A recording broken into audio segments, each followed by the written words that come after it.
Hola, mi nombre es Andris Palomares Astorga, soy alumno de la Facultad de Medicina Extensión Mazatlán.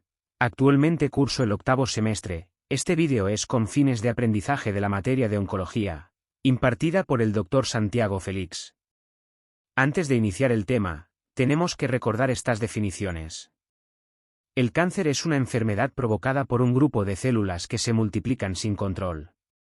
Por otro lado, el sistema nervioso central es aquel que está compuesto por dos estructuras indispensables no solamente para el correcto funcionamiento del organismo, sino para la vida de éste.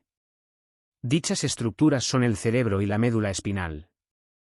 A manera de introducción, los tumores del sistema nervioso central representan el 2% de todas las neoplasias. Parecen ser cada vez más frecuentes, no tanto por un verdadero incremento en su incidencia, sino por el incremento en la expectativa de vida de la población en general y por los avances tecnológicos que permiten un diagnóstico más oportuno. Estos tumores constituyen un grupo heterogéneo de neoplasias que incluye desde lesiones bien diferenciadas y relativamente benignas, como los meningiomas, hasta lesiones altamente invasivas y poco diferenciadas, como el glioblastoma multiforme. De acuerdo a su epidemiología, la tasa de incidencia global de los tumores primarios del sistema nervioso central es de 10.82 por cada 100.000 personas al año. La mortalidad por estos tumores aumenta a medida que incrementa la edad en la que son diagnosticados. En países desarrollados, solamente el 14% de los pacientes diagnosticados con tumores del sistema nervioso central tienen una supervivencia de más de 10 años y solo el 1% de ellos es prevenible. Algunas variedades de tumores son particularmente frecuentes en ciertos grupos de edad, por ejemplo, el astrocitoma pilocítico es más común en niños mientras que el glioblastoma es más común en adultos. Dentro de los tipos de tumores cerebrales, podemos mencionar que los meningiomas son los tumores cerebrales primarios más comunes y representan el 36.4% de todos los casos, seguidos por los gliomas, que constituyen el 27%. Sin embargo, los gliomas son más frecuentes en adultos, con una incidencia de 14.04 por 100.000 personas al año frente a 0.18 casos por cada 100.000 personas al año en los niños. Por otro lado, el meduloblastoma se presenta más en los niños, con una incidencia de 0.49 casos por cada 100.000 personas al año, comparado con 0.05 casos por cada 100.000 personas al año en adultos. Sabemos que el grupo más importante de tumores cerebrales son las metástasis, ya que constituyen el 50% de todas las neoplasias intracraneales. A diferencia de los tumores cerebrales primarios, las metástasis tienen una incidencia entre 9 y 17% de complicaciones neurológicas con base en varios estudios, aunque se piensa que es más alta. El sistema de clasificación de tumores del sistema nervioso central más completo y actualizado es el de la Organización Mundial de la Salud. Este sistema de clasificación divide los tumores del sistema nervioso central de acuerdo no solamente con el tipo histológico, sino que también utiliza marcadores moleculares de citodiferenciación, como podemos observar en el cuadro. De acuerdo con los factores de riesgo, tenemos que los principales son los factores ambientales y ocupacionales, como la exposición a radiación ionizante, en la forma de rayos X o rayos gamma. Por otra parte, la exposición ocupacional a productos de combustión da lugar a un incremento en el riesgo de presentación de tumores primarios del sistema nervioso central. También tenemos factores alérgicos, nutricionales y tabaquismo. De igual manera, factores antropométricos, metabólicos y cardiovasculares. El riesgo de glioma es 70% mayor en los hombres de 1.90 centímetros de estatura, si bien dicha asociación no se encuentra en las mujeres. También tenemos que la diabetes mellitus es un factor de riesgo para el desarrollo de tumores cerebrales primarios en las mujeres. Y por último, aquellos agentes que tienen asociación con otras enfermedades neurológicas e infecciones virales y, por consiguiente, factores hormonales y reproductivos. Dentro de su amplia fisiopatología, los gliomas juegan un papel importante en los tumores cerebrales primarios. Los nuevos avances en la patogénesis y asociaciones genéticas han permitido establecer algunas teorías que conducen a los mecanismos de producción de la enfermedad en gliomas. Sin embargo, estudios recientes muestran que las células cancerosas se originan a partir de células madre tumorales, que son células neurales indiferenciadas. Con el paso del tiempo se han descrito diferentes mutaciones que conducen a la desdiferenciación histológica, la cual culmina con el establecimiento de clonas de células neurales cancerosas, como se muestra en la figura.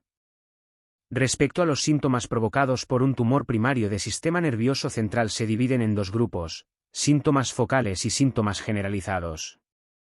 Los síntomas focales se relacionan con la localización del tumor y con su extensión, como se puede ver en el cuadro, en el cual podemos observar que dependiendo la localización del tumor es la manifestación clínica que los pacientes pueden llegar a presentar con mayor frecuencia. Y de acuerdo a los síntomas generalizados son aquellos que se relacionan con el crecimiento y la compresión, generada de forma secundaria, lo cual da lugar a cefalea, náusea, papiledema y crisis convulsivas, entre otros. En el cuadro se puede observar el síntoma y el porcentaje que ocupa de recurrencia en los pacientes, siendo la cefalea la que encabeza el listado. Bueno, respecto a los estudios diagnósticos, se sabe que el abordaje diagnóstico requiere de la sospecha clínica combinada forzosamente con evaluación por neuroimagen. Estos estudios además son fundamentales porque proporcionan información para la planeación preoperatoria, así como de la probable etiología, aunque finalmente el diagnóstico definitivo lo da el estudio histopatológico. La tomografía axial computarizada, también conocida como TAC, por sus siglas, es útil como estudio de abordaje inicial, en el que generalmente se identifica una lesión, su localización y su morfología. La resonancia magnética con gadolinio es el estudio de elección para el diagnóstico de un tumor del sistema nervioso central, así como de las características que pueden orientar a la etiología. La tomografía por emisión de positrones se utiliza para detectar tumores malignos con altos índices metabólicos, ya que capta una mayor cantidad de glucosa. Esto puede ayudar al neurocirujano a detectar las regiones con comportamiento biológico más agresivo, y permite localizar áreas funcionales antes de la cirugía. Ya casi para finalizar tenemos lo que vendría siendo el tratamiento.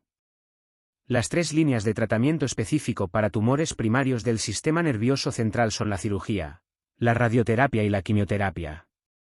El manejo depende de la localización, la histopatología y las características del tumor.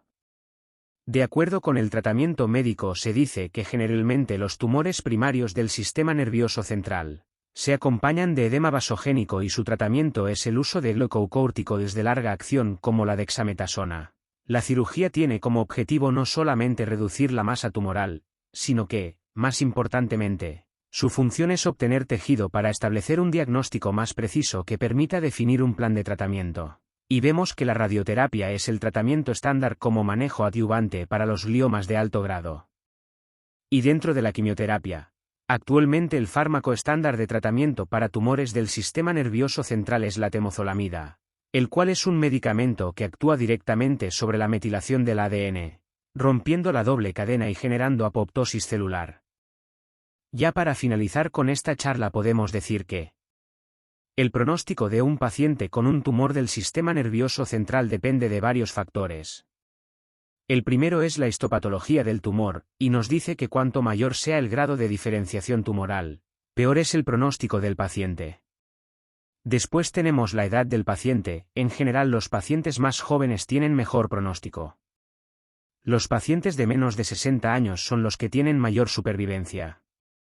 También tenemos presente la extensión del tumor residual. Cuanto mayor es la extensión de un tumor removido, mejor es el pronóstico del paciente. Y algo que es muy importante como la localización, y nos dice que cuanto más cercano esté el tumor al tallo o cuanto más infiltrativo sea, será peor el pronóstico. Los tumores frontales son los de mejor pronóstico. Y por último, pero no menos importante, las metástasis. Estas nos indican un mal pronóstico a corto plazo. Hemos finalizado con esta plática de los tumores del sistema nervioso central. Espero que haya sido de su agrado y de buena utilidad. Muchas gracias.